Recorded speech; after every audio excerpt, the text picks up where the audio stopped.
हाँ निरंकार जी। सजदे भी करूं शिकवे भी करूं, ये भक्ति का दस्तूर नहीं। भक्ति है नाम समर्पण का, इसमें शर्तें मंजूर नहीं।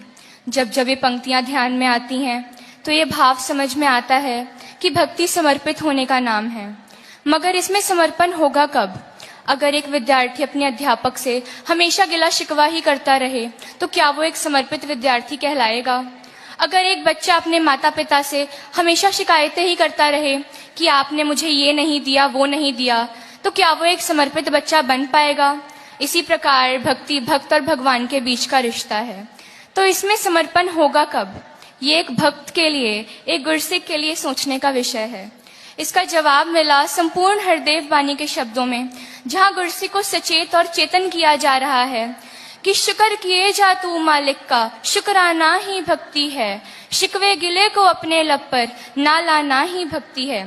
साथ संगत जी, समर्पण भाव शुक्राने से ही आ सकता है और फिर भक्ति सही मायने में प्रारंभ हो जाती है। वैसे तो भक्त को दुनियावी किसी भी बात का डर या भय नहीं होता, मगर ये एक अवस्था गुरसिक के मन की हर पल बनी रहती है कि कहीं किसी पल उसकी जुबान से उसके सद्गुर के प्रति शिकवा या शिकायत ना हो। फिर चाहे परिस्थिति कैसी भी हो, चाहे अनुकूल हो या प्रतिकूल हो, मगर शुक्राना ही उसकी जुबान से होता चला जाए। और सासंग जी, फिर भक्त उन भावों को जीता है और बार बार मन को ये बात समझाई जाती है कि जो हो रहा है सही है, तू जी खराब ना कर, ये बेहिसाब का दर है, यहाँ हिसाब ना कर। सासंग जी, कई दफा जब इंसान खुद को कर्ता मान लेता है और मैं हावी हो जाता है तो ये मन डामाडोल और विचलित हो जाता है। अब यहाँ सोचने का विषय है कि कहीं मेरी भी यही अवस्था तो नहीं, जबकि निरंकार दातार तो पल पल हमारी संभाल कर रहा है। सासंग जी, संपूर्ण अवतार बानी की ये पंक्तियां फिर से गुरु निरंकार पर विश्वास पक्का करती हैं कि हरदम शुक्र करो इस रबदा, खुशहाली जा तंगिए, घड़ी सुहानी बीत रही जो आवेगी सो चंगिए। सासंग जी, जीवन को जीते हुए कई बार ऐसी परिस्थितियां सामने आती है जहाँ कोई दूसरा व्यक्ति आकर मेरे मन में मेरे ईश्वर के प्रति, मेरे सद्गुर के प्रति शिकायतों का जहर घोल देता है और मैं फिर शुक्राने को छोड़कर शिकवे शिकायत ही करने लगती हूँ।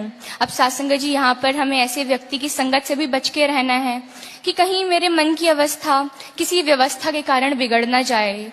एक कहानी दासी के ध्यान में आ रही है, जहाँ पर एक बहन किसी ऑफिस में झाड़ू पोछे का काम किया करती थी, पर पल पल वो अपनी किस्मत को कोसती रहती या परमात्मा को कोसती रहती कि मेरी किस्मत कैसी है, परमात्मा ने मेरे साथ ऐसा क्यों किया, वैसा क्यों नहीं किया।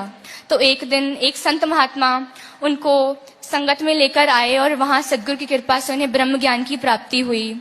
और सासंग जी, उसके बाद जब वो ऑफिस वापस आई तो उन्होंने अपने बॉस से रिक्वेस्ट की कि सर, कल से मैं 15-20 मिनट लेट आ जाया करूंगी और सारा काम मैं वक्त पर खत्म कर दूंगी।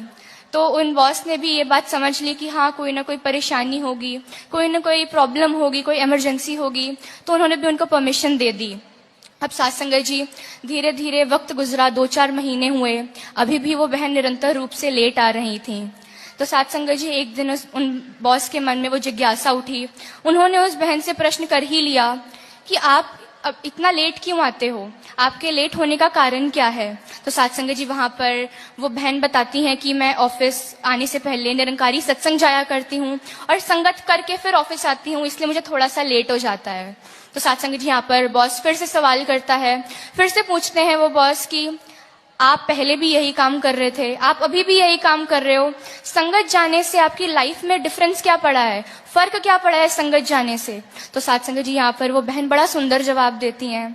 वो कहती हैं कि हाँ, मैं काम यही कर रही थी पहले भी और अभी भी, पर अब फर्क ये पड़ा है कि पहले मैं इस काम को रो रो कर किया करती थी, शिकवे शिकायतों के साथ किया करती थी, पर अब मैं आनंद में रहती हूँ और हंस हंस कर इसी काम को करती हूँ। सद्गुरु की कृपा से मन में सेवा भाव और आनंद भाव हमेशा बना रहता है। सासंग जी, इसलिए संतों महात्माओं ने फरमाया है कि तुलसी इस संसार में सुख दुख सबको होए, ज्ञानी काटे ज्ञान से, अज्ञानी काटे रोए। सासंग जी, काम वो बहन बेशक वही कर रही थी जो पहले था, मगर अब अवस्था बदल गई, दुनिया की फिक्र छोड़कर बेफिक्री और इश्क हकीकी वाली महसूसियत जिंदगी में आ गई। सासंग जी, एक भक्त कैसे इन पंक्तियों के द्वारा अपने सद्गुरु से अरदास करता है कि बेशक सारी दुनिया भूल जाऊं मैं, ए खुदा तू हमेशा याद हो। बेशक सारी दुनिया भूल जाऊं मैं, ए खुदा तू हमेशा याद हो। शिकवे शिकायत ना हो जुबां पे, शुक्राने भरी फरियाद हो। हकीकी इश्क यूं चढ़ा दे अपना, खामखा की बातों में ना वक्त ये बर्बाद हो। बेफिक्र करूं मैं जिक्र तेरा, तेरे नाम से जिक्र मेरा जाने के बाद हो। तेरे नाम से जिक्र मेरा जाने के बाद हो। साथ संगत जी, हर पल में शुक्राने वाला भाव तभी बन पाएगा जब इस रब की रजा को खुश होकर माना जाए, अर्थात आनंदमय होकर इस जीवन को जिया जाए। साथ संगत जी, जैसे वो सदगुरु बाबा हरदेव सिंह जी महाराज की वो पंक्तियां बार बार शिकायतों से बचाव और मन की डांवाडोल अवस्था से संभाल करती हैं कि जिंदगी थोड़ी है, हर पल में खुश हूं। पनीर नहीं तो दाल में खुश हूं, कार नहीं तो पैदल ही खुश हूं। जो अगर कोई दोस्त नाराज है तो उसकी इस अदा में खुश हूं। जो पल पास नहीं उसकी इंतजार में खुश हूं, और जो पल बीत गए उसकी मीठी यादों में खुश हूं। तो अंत में दासी सदगुरु माता जी से यही अरदास करती है कि हम सब कभी भी अपने मन में शिकवे शिकायत वाला भाव ना रखें, करें तो हर पल शुक्राना ही करते चले जाएं। That I remain in a feeling of gratitude and thankfulness throughout my life। और साथ संगत जी, उस अवस्था को जी पाऊं जहां शुक्राने का विस्तार और शिकायतों का क्षय होता चला जाए। साथ संगत जी, प्यार से कहना धन्य धन निरंकार जी।